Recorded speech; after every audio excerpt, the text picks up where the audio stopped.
Chittagong baby taxi CNG মালিক সমিতির উদ্যোগে পবিত্র মাহে রমজান উপলক্ষে ইফতার মাহফিলের আয়োজন করা হয়। মার্চের 8 তারিখ রবিবার নগরীর আগ্রাবাদ অ্যাক্সেস রোডত অবস্থিত একখান কমিউনিটি সেন্টারত এই অনুষ্ঠান অনুষ্ঠিত হয়। চট্টগ্রাম বেবি ট্যাক্সি সিএনজি মালিক সমিতির সভাপতি হাজী আব্দুল মান্নানের সভাপতিত্বে ও সাধারণ সম্পাদক এসকে শিকদারের সঞ্চালনায় এর প্রধান অতিথি হিসেবে উপস্থিত ছিল চট্টগ্রাম মহানগর বিএনপি যুগ্ম আহ্বায়ক নিয়াজ মোহাম্মদ খান।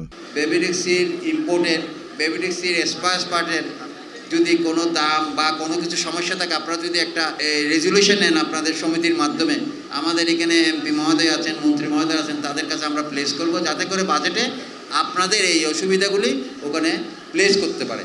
এটা আগেভাগে আমি বলছি, এখন হলো মার্চ মাস, ফেব্রুয়ারি, মার্চ, এপ্রিল, মে, জুন মাসে বাজেট হবে। উক্ত ইফতার মাহফিল মোনাজাত পরিচালনা করেন হাফেজ জাহিদ হাসান শিকদার। এ সময় এডার উপস্থিত আছিল জাহাঙ্গীর, দিলুমিয়া, নেচার, শাহজাহান, মোজাম্মেল, ইসমাইল, মোহাম্মদ সেলিম, রফিকুল সহ মালিক সমিতির নেতৃবৃন্দ।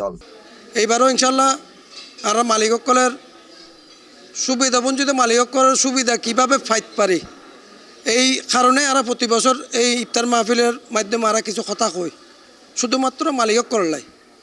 তো আর মালিকসকলে যেহেতু ব্যবসায়ী গড়ে, গাড়ির ব্যবসা তো রাস্তার মধ্যে চলে, বিভিন্ন সুযোগ সুবিধার বঞ্চিত হই।